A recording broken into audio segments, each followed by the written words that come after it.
I should have known something was wrong when I found Talia talking to her mother at 3 in the afternoon on a Tuesday. My wife never called anyone during her precious work hours, unless the world was ending or there was gossip too juicy to wait. I'd just finished a brutal double shift as a paramedic. 12 hours of overdoses, heart attacks, and one particularly memorable case involving a guy who thought he could fix his garbage disposal with a butter knife. My uniform still smelled like disinfectant and regret, and all I wanted was a shower and maybe 5 minutes of peace. Before we dive deeper into this story, I have one small request. Please subscribe, drop a like, comment, and hit that hype button to boost this channel so more people can discover these incredible Reddit stories. But there was Talia, pacing around our living room in her designer jeans and that silk blouse that cost more than my weekly paycheck, gesturing wildly with her phone pressed to her ear. "He's just a placeholder, Mom. I'm just keeping him around until someone better shows up. Someone with real money, not some burnt-out ambulance jockey who thinks saving lives is a career." I froze in the doorway like I'd been hit with a defibrillator. 26 months of marriage, and apparently I was just keeping the seat warm for the next guy. How romantic. Talia hadn't noticed me yet. She was too busy pacing and complaining about her temporary husband situation to her mother, Lila, a woman who treated me like something she'd scrape off her Louboutin heels. I know, Talia continued, twirling a strand of her perfectly highlighted hair. "But Brian says he's almost ready to make it official. He just needs to close this real estate deal first, and then we can be together properly." Brian. Of course there was a Brian. There's always a Brian. I cleared my throat and stepped into the room. "No need to wait, Talia. Your placeholder is right here." The phone slipped from her hand like she'd been electrocuted. Her face went through about 17 different expressions in 2 seconds. Shock, guilt, anger, and finally landing on that fake smile she used when she got caught doing something she shouldn't. "Julian, you're home early. I was just talking to Mom about how I'm a temporary inconvenience until Brian the real estate prince comes to rescue you from your tragic marriage to a paramedic." She opened her mouth, then closed it, then opened it again like a fish gasping for air. It would have been funny if it wasn't so pathetic. My phone buzzed. A text from Sam, my best friend and fellow first responder. "You need to see something. Meet me at Murphy's in 20. I looked at Talia, who was still doing her goldfish impression, and made a decision that felt like jumping off a cliff. "We'll talk about this later," I said, grabbing my keys, assuming there's anything left to talk about. I was halfway to the door when she found her voice again. "Julian, wait. It's not what you think." I turned back to her, and for just a second I felt sorry for her. She looked small and scared, nothing like the confident woman who'd married me 2 years ago. "Actually, Talia, it's exactly what I think. The only question is what I'm going to do about it." Murphy's bar was exactly the kind of place Talia would never be caught gone in. Dim lighting, sticky floors, and beer that cost less than her daily coffee order.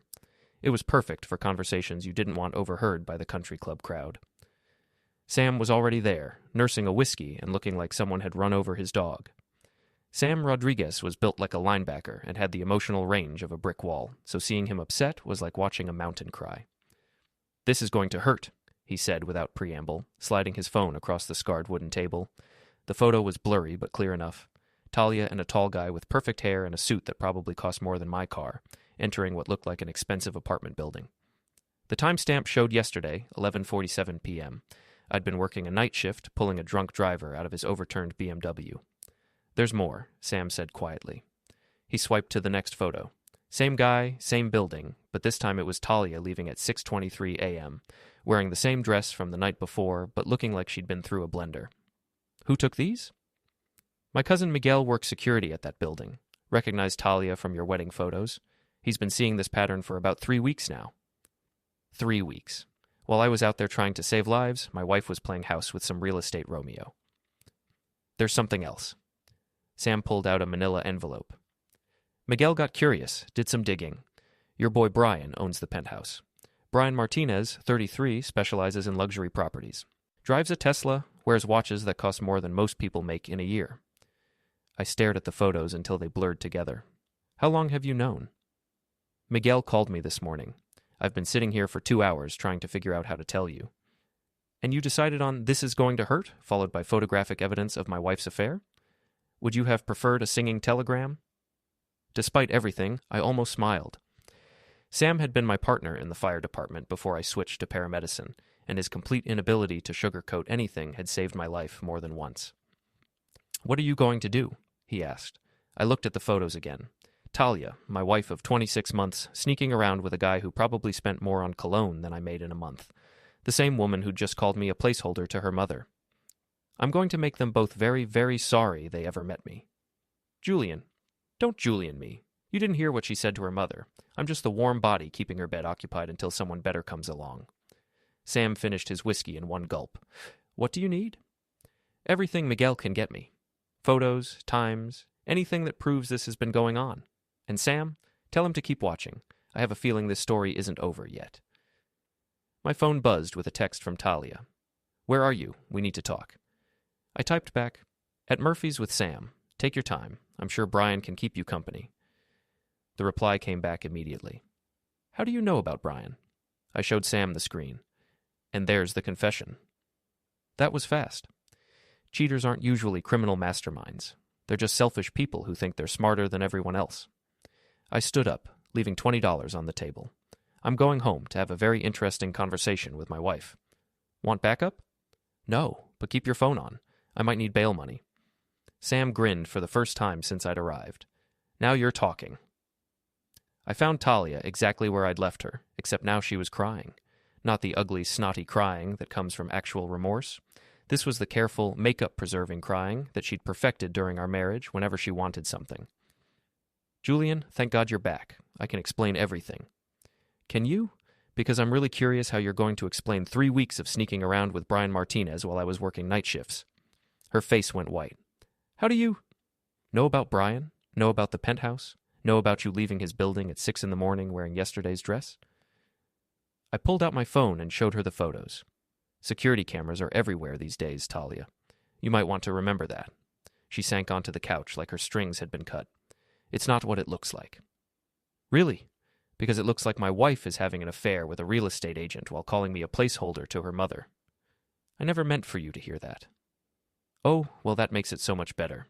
You were planning to keep treating me like garbage, just more quietly.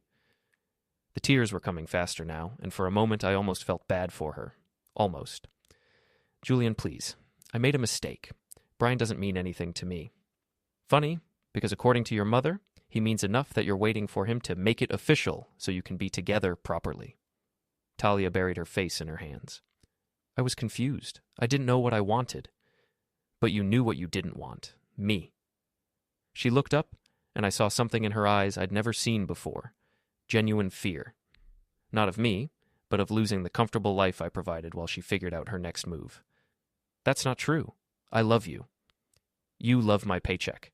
You love having someone to split the bills with while you play house with your rich boyfriend.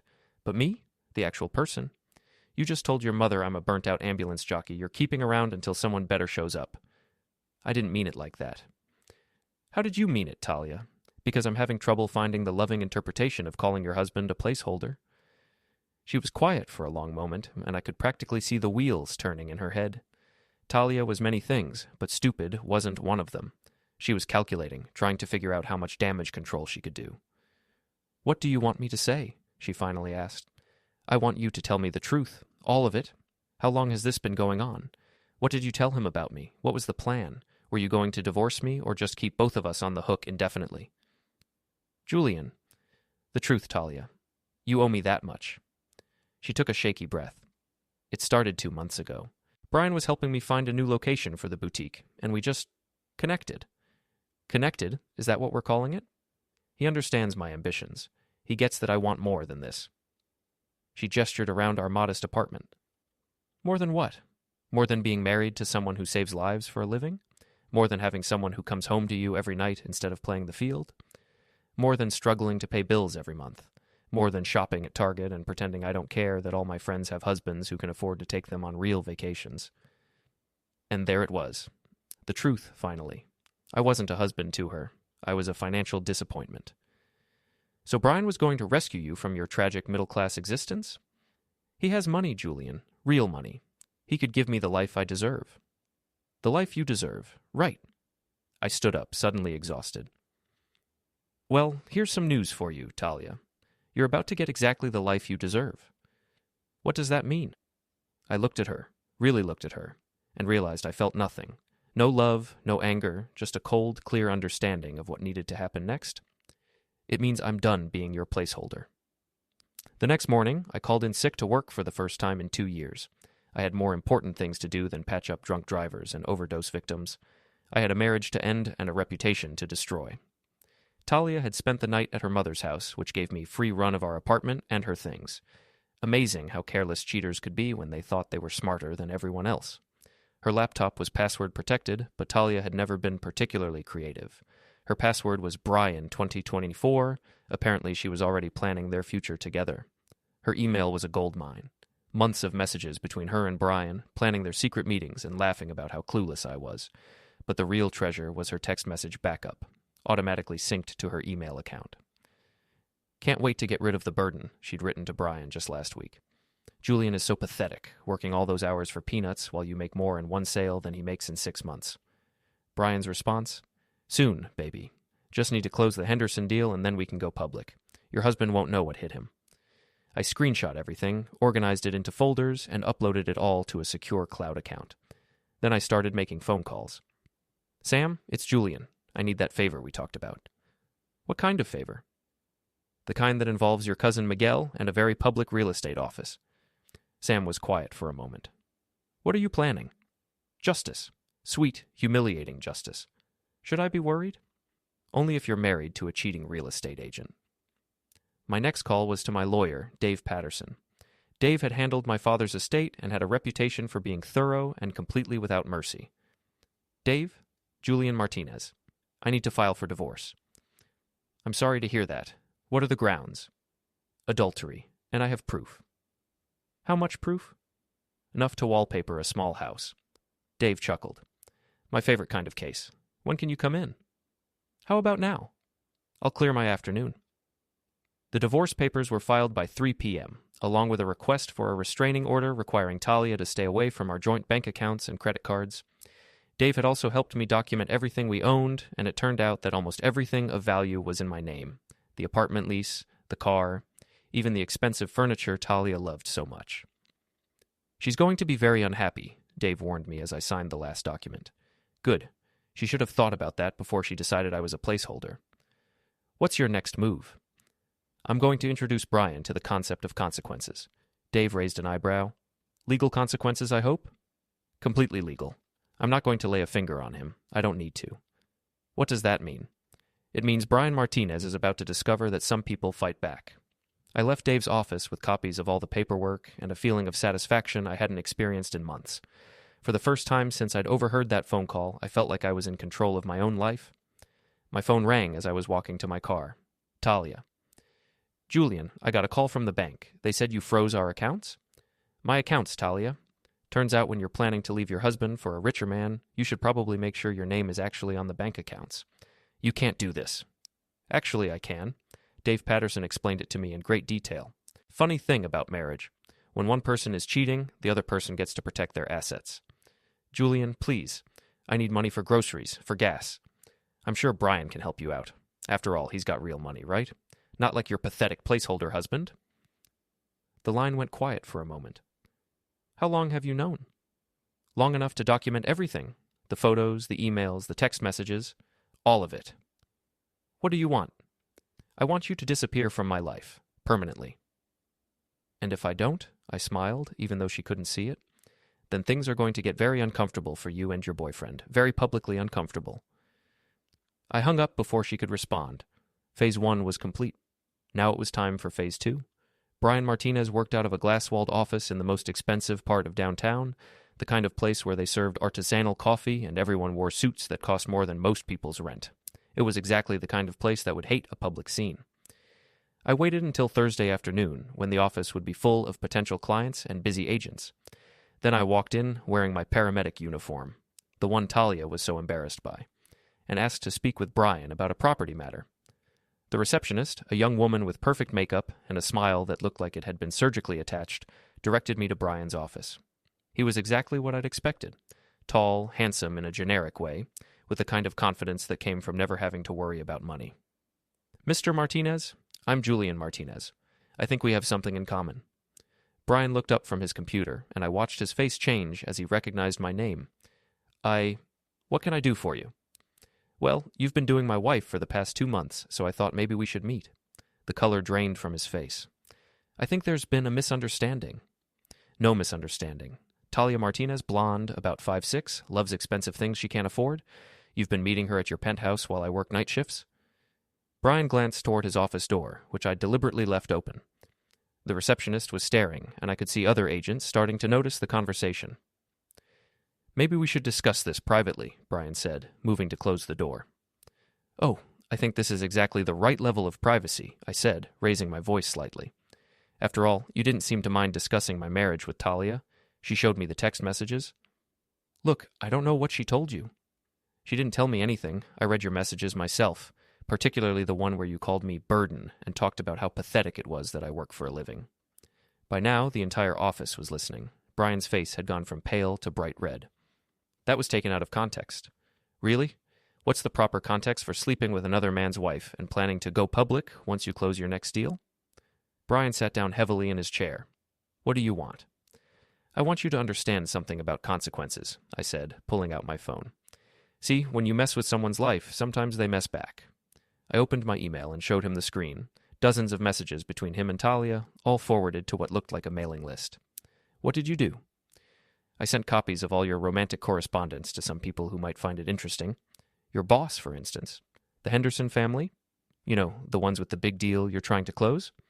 Turns out they're very traditional people who don't appreciate agents who break up marriages. Brian's face went white again. You didn't. I also sent copies to the Better Business Bureau, the local real estate association, and that gossip blog that covers the downtown social scene. Amazing how fast news travels these days. You son of a... Careful, I interrupted. There are witnesses here, and I'm recording this conversation. Wouldn't want to add threats to your growing list of professional problems. I stood up and straightened my uniform. The same uniform Talia was so ashamed of. Oh, and Brian, next time you want to steal someone's wife, you might want to make sure she's actually worth the trouble. Talia's great at spending money, but she's not so good at earning it. Good luck with that. I walked out of his office and through the reception area, where every single person was staring at me. At the door, I turned back. Have a great day, everyone, and remember, paramedics save lives. Real estate agents just move property around. I was halfway to my car when my phone started ringing. Talia. Julian, what did you do? I introduced your boyfriend to the concept of public accountability. How's your day going? Brian's boss called him into his office. The Henderson deal fell through. His clients are canceling meetings. Wow, it's almost like actions have consequences. Who would have thought? You're destroying his career. No, Talia. He destroyed his own career when he decided to sleep with married women and brag about it in writing. I just made sure people knew about it. Julian, please. You're better than this. Am I? Because according to you, I'm just a pathetic placeholder who doesn't deserve respect or loyalty. So why should I act better than that? The line went quiet for a long moment. What do you want me to do? I want you to sign the divorce papers Dave Patterson sent you. I want you out of my apartment by Sunday, and I want you to stay away from me. And if I do that, you'll leave Brian alone? I thought about it for exactly 2 seconds. No. What? Brian made this personal when he called me burden and laughed about how clueless I was. So no, I'm not done with Brian, not even close. I hung up and drove home, whistling for the first time in months. Phase 2 was complete. Phase 3 was going to be even more fun. Sunday morning arrived with the kind of perfect weather that made you believe in second chances. Talia had moved out the day before, taking only what was legally hers, which turned out to be a lot less than she'd expected. I was having coffee on my balcony when Sam showed up with a box of donuts and a grin that meant trouble. You're not going to believe what Miguel found out, he said, settling into the chair Talia used to claim was too cheap for company. Try me. Your boy Brian? He's been running the same game on at least 3 other married women. Miguel's been asking around, and apparently this is his regular pattern. Find unhappy wives, promise them the world, get what he wants, then disappear when things get complicated. I set down my coffee cup. Are you serious? Absolutely serious. And get this, one of them is Jennifer Walsh. I knew that name. Jennifer Walsh was married to Tom Walsh, a detective with the city police department. Tom was built like a truck and had a reputation for not having much of a sense of humor about people who crossed him. Does Tom know? Not yet, but Miguel thinks he should. I thought about it for about 30 seconds. What's Tom's number? An hour later, I was sitting in a diner across from Tom Walsh, watching him look through the same kind of evidence folder I'd put together about Talia and Brian. "How long?" Tom asked quietly. "According to my source, about 6 weeks. Same pattern as with my wife. Secret meetings, promises about going public after his next big deal, lots of talk about how much better he is than her current husband." Tom was the kind of guy who didn't show emotion easily, but I could see the anger building behind his eyes like storm clouds. "Oh, what do you want from me?" "Nothing. I just thought you should know." "Bullshit. You want something, or you wouldn't be here." I leaned back in my booth. "Okay, fine. I want Brian Martinez to understand that there are consequences for treating people like disposable entertainment. I want him to know that some of us fight back." "What did you have in mind?" "Nothing illegal, nothing violent, just public embarrassment, the kind that makes it hard to work in a business that depends on reputation and trust." Tom closed the folder and looked at me for a long moment. "You know what I do for a living, right?" "You're a cop."